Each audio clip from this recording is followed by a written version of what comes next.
दोस्तों एक बार क्या होता है, एक गुरु होता है और उसका एक चेला होता है। एक बार उसका जो शिष्य होता है गुरु का, वह शिष्य अपने गुरु से पूछ लेता है कि गुरु जी मुझे सफलता का मंत्र बताइए, सफलता का मूल मंत्र क्या है गुरु जी। तब गुरु जी कुछ काम कर रहे होते हैं, गुरु जी बहुत बिजी होते हैं, बोलते हैं मैं कल तुझे सुबह बताऊंगा, तू कल सुबह आना 4 बजे, सुबह 4 बजे उठना और मेरे पास आना, मैं तुझे बताऊंगा सफलता का मूल मंत्र क्या होता है। ठीक। उसके बाद सुबह होती है, रात भर उससे रहा नहीं जाता, सुबह होती है, सुबह 4 बजते हैं सुबह के, उस वक्त वह गुरुजी के पास जाता है और बोलता है गुरुजी मुझे सफलता का मंत्र बताइए। गुरुजी बोलते हैं आप ऐसा कीजिए, एक टोकनी लेकर आइए। टोकनी तो आप जानते होंगे, टोकनी जो लकड़ी की सिलक से, जो बारीक बारीक सिलक से जो टोकनी बनाई जाती है गाँव में, वो टोकनी लेके आया बोलता है। वो टोकनी लेकर आता है। गुरुजी जिस आश्रम में रहते हैं उस आश्रम के पास में एक नदी होती है और उसी नदी में वो बोलता है कि यार तुझे क्या करना है, तुझे इस टोकनी को, टोकनी भर के पानी लेके मेरे पास लेके आना है, टोकनी भर पानी मेरे पास लेके आना है।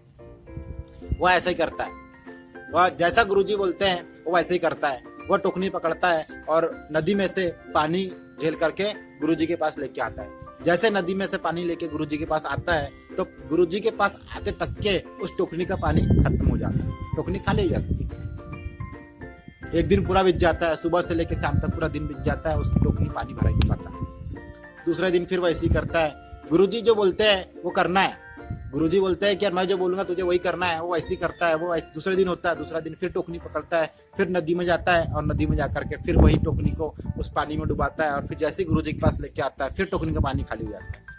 दूसरा दिन भी उसके साथ ऐसा ही होता है। दूसरे दिन पूरा दिन निकल जाता है, सुबह से दोपहर, दोपहर से शाम हो जाती है, उसकी टोकनी भर ही नहीं पाती।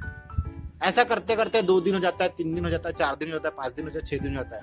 ऐसा करते करते उससे 4, 5, 6 दिन हो जाते हैं। 7वें दिन ये होता है कि 7वें दिन जब वो उस टोकनी को पानी में डुबाता है, क्योंकि 7वें दिन तक के जब वो पानी में डुबाते रहता है तो होता ये है कि 7 दिन तक के जो उसकी जो टोकनी की जो एक लकड़ी से जो टोकनी बनती है वो लकड़ी चिपक जाती है, फूल जाती है पानी से और एक दूसरे में चिपक जाती है। जब वो एक दूसरे में से चिपक जाती है तो होता यह है कि वो जब फूल जाती है तो टोकनी का पानी कहीं नहीं जा पाता। फिर 7वें दिन जैसे ही वो सुबह उठता है और टोकनी नदी में टोकनी जैसे ही डुबाता है तो पूरा टोकना भर पानी निकल के लेके आता है और जैसे गुरुजी के पास लेके आता है तब गुरुजी उसे बोलते हैं बेटा यही है सफलता का मूल मंत्र। तब वह बोलता है गुरुजी मुझे कुछ समझ में नहीं आया, सफलता का मूल मंत्र इसमें कैसे, क्या रहस्य है।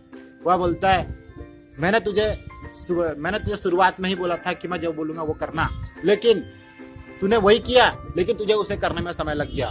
दोस्तों आप इस स्टोरी से समझ सकते हैं कि मैं आपको क्या संदेश देना चाह रहा हूँ। इससे मैसेज ये जाता है दोस्तों कि हमें सफलता तो मिलेगी, सफलता हमें मिलेगी, लेकिन हमें किसी भी काम को निरंतर करते रहना। अगर हम उस काम को कंटिन्यू करेंगे तो ही हमें सफलता मिल जाएगी। किसी भी काम को अगर हम कंटिन्यू लगातार करते रहते हैं तब हमें सक्सेस मिलती है। अगर हम बोलेंगे कि यार हमने आज एडमिशन लिया स्कूल में और कलम पास हो जाए, तो नहीं होते दोस्तों।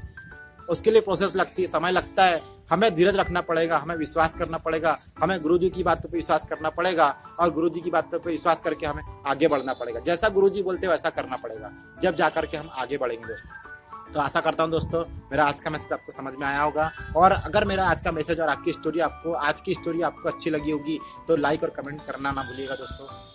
मिलते हैं इसी तरह से एक नए वीडियो में एक नए मैसेज के साथ में, तब तक के लिए good bye, thank you and wish you all the best.